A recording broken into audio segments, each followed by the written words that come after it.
Conferencing के जरिए नीति आयोग की 6ठी गवर्निंग काउंसिल की बैठक को संबोधित किया। इस बैठक में राज्यों के मुख्यमंत्री और केंद्र शासित प्रदेशों के एलजी शामिल हुए। पीएम मोदी ने अपने संबोधन में केंद्र और राज्य सरकारों के मिलकर काम करने पर जोर दिया।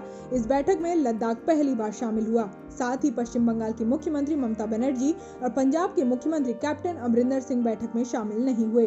बैठक में प्रधानमंत्री ने कहा कि कोरोना काल में राज्यों और केंद्र सरकार ने मिलकर काम किया, इससे सफलता मिली और दुनिया में भारत की अच्छी छवि बनी।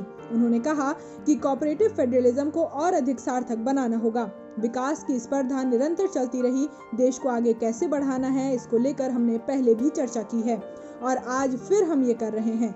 देश आजादी के 75 वर्ष पूरे करने जा रहा है और ऐसे में राज्य समाज के सभी लोगों को जोड़कर समितियों का निर्माण करें, जिलों में भी हो।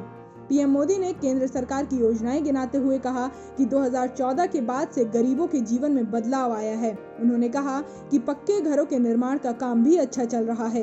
कुछ राज्य अच्छा परफॉर्म कर रहे हैं, जबकि कुछ राज्य फिलहाल पीछे हैं।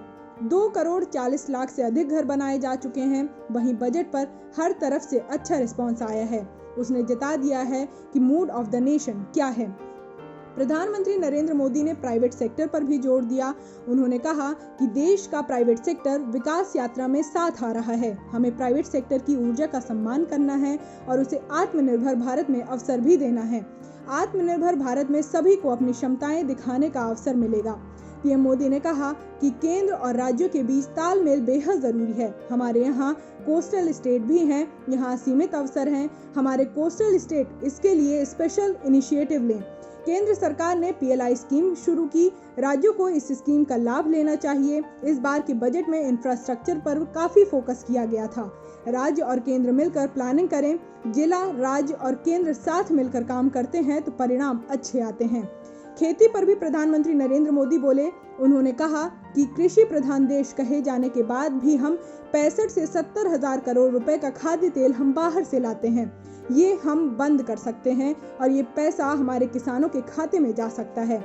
ये प्रयोग हमने दालों के साथ किया, जिसमें हमें सफलता मिली। किसान और भी कुछ कर सकते हैं, लेकिन थोड़ा गाइड करने की जरूरत है। राज्यों को स्ट्रेटेजी बनाकर किसानों की मदद करनी होगी। कोरोना के दौर में भी देश के कृषि निर्यात में काफी बढ़ोतरी हुई है।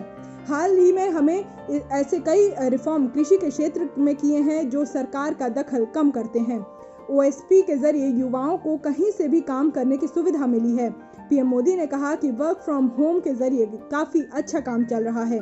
हमें बंदिशों को खत्म करना है। हमने स्पेशल डेटा से जुड़े नियमों को लिबरलाइज किया है। जो किया है, अगर कुछ सालों पहले होता तो गूगल वगैरह हमारे यहाँ बनते। विश्व में हमें एक मौका मिलता। हमें आगे बढ़ने के लिए कानूनों में सुधार करना होगा। और खबरों के लिए फॉलो करें एस न्यूज़ इंडिया।